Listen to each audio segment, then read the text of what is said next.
Hello and welcome back to another episode of Your Effective Life, where we talk about all things work, school, and lifestyle related so that you can live the life that you want. Today we're talking about the book called The Death of Expertise, which I read last week, and how you can incorporate it into your life to be more effective.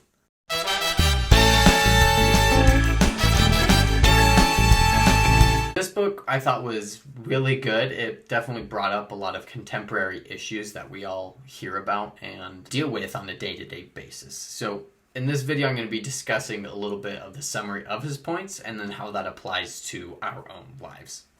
Alright, so your key takeaways for today are: number 1, give greater weight to the things that experts are telling you. Number 2, be very careful before disregarding an opinion from a qualified and certified expert in a given field. Number 3, recognize that we are all learners in whatever endeavor we start. So key takeaway number 1, give greater weight to the words that experts are telling you. So what does this look like? The most recent example is from the COVID-19 crisis and Dr. Fauci. He is a multi-year expert in HIV, which is a virus, and he's worked on creating viral vaccines for almost the duration of his career. He spent about 10 years being the number one guy, or in the top 3 in the world as far as research on viruses, and he was the head of the National Institute of Health for Infectious Diseases at the time of COVID. So, to me, I can't think of more qualified credentials than that. Then we as a society are asked to take his advice and do what he's asking us to do in order to prevent disease and also to stay safe in our communities and personally as well. What happened? Well, what happened was a great majority of the country decided not to listen to the expert opinion and to go their own way, which, this is America, we are free to choose what we want to do. But the point I want to pay attention to here, and what The Death of Expertise makes a point of, is that we're too quick to disregard the opinion of people that have been studying a specific topic for years and years of their lives. As humans, we don't have time to study every single thing possible and become an expert on it. I don't have time to learn how to make a McDonald's bun and how to farm cattle, and then also how to build restaurants across the country and sell food. Like, there's just too much stuff to do there. So what we do is we specialize. We have some people that get really, really good at raising cattle for beef. We have other people that get really, really good at creating wheat and then making McDonald's hamburger buns. And then other people that are good at creating stoves and buying restaurants. And because of that, we all benefit from those specialities. What the problem is when we assume that our own expertise or our own knowledge is better than one of those experts, because we really don't have enough time and information to take it in enough to have an informed and valid opinion on almost every topic outside of our own field of expertise. When we don't trust experts, we rely on information that we find ourselves. So in some cases, we find information that's written by experts. These are cited papers in published journals that have been peer-reviewed. That's about the highest level of truth or legitimacy that we can have in our society. And then the next level down would be a paper that was never published or was not peer-reviewed and published in a well-known journal. And then coming down from that, we have YouTube videos, and we have angry people's articles and Twitter tweets and Facebook posts, and all the multiplicity of other ways people get their own opinions and their own information out. And it's important that we have that freedom of speech and that ability to say what we think. But it's also important to recognize that not every opinion is worth the same, and that some people actually do know better than other people. We're all trying to live our own effective lives. The number one thing we should be doing is to seek our expertise ourselves. So whatever field you are contributing towards, you should become an expert, and as much of an expert in that as possible. So for me, that means being as good of a software developer as I can. As you pick your careers and continue to work in those, it's integral that you are becoming an expert.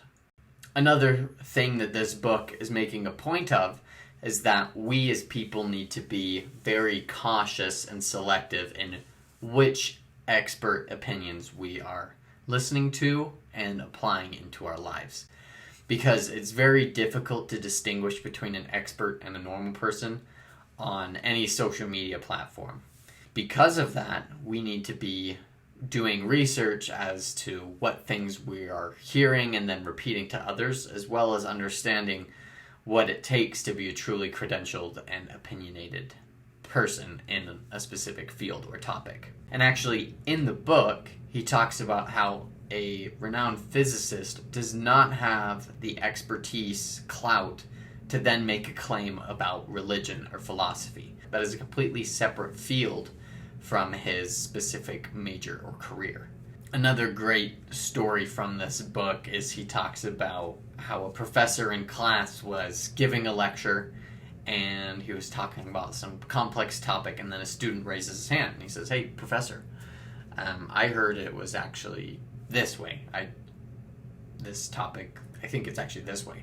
And the professor says, "You may have heard that, but that is not true." He's like, "And these are all the reasons why." And then the student said, "No, but yada yada." And then they got into kind of this discussion after the professor said, "Okay, well, look at all these things, and I'm right. Like, this is the correct answer." To which the student replies, "Okay, well, your opinion is as good as mine." No. I think that was the key story of this book that I took away, is that no, your opinion is not as good as mine. This professor had been studying his whole life, writing papers, doing all of his academic work and lecturing and all these things in this field of expertise that he has developed.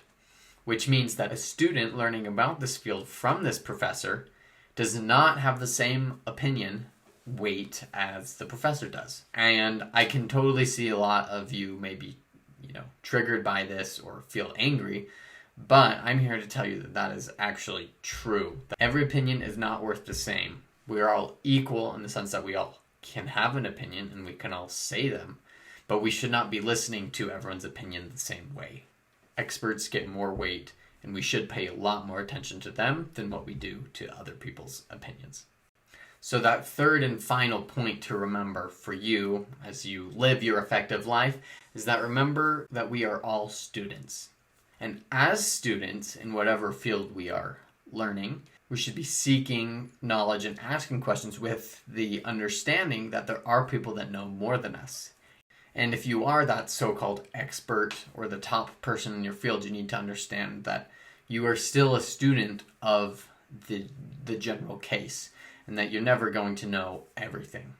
So it's important for everyone to recognize that they all have a role as student in their lives, and because of that, there is a certain amount of knowledge and humility that they need to integrate into their personality and their behaviors so that they can continue to learn and excel in any given field. So, The Death of Expertise, great book, very interesting, thought-provoking. I recommend it to anyone that's seeking just a different opinion as to why America and really Western society in general is going the way that it is, and how we can integrate those ideas of humility and giving respect to other people's opinions better into our own lives so that we can accomplish more. Let me know what you think about this book and about this idea in the comments below. Okay, so our review. Number 1, give much greater weight to expert opinions than you do your own or other people. Number 2, be very careful about the opinions that you do listen to. Make sure that they're coming from a qualified, credentialed source rather than your mother-in-law's sister twice removed. Number 3, recognize that we are all learners in whatever endeavor we are pursuing and in every other endeavor that we are not pursuing. And because of that, we should be humble and willing to accept new knowledge that comes our way. I like this book a lot, and I want you to keep reading. So here's the playlist of all the books reviews that I've done, And then here's just another video right here of maybe just something you might enjoy.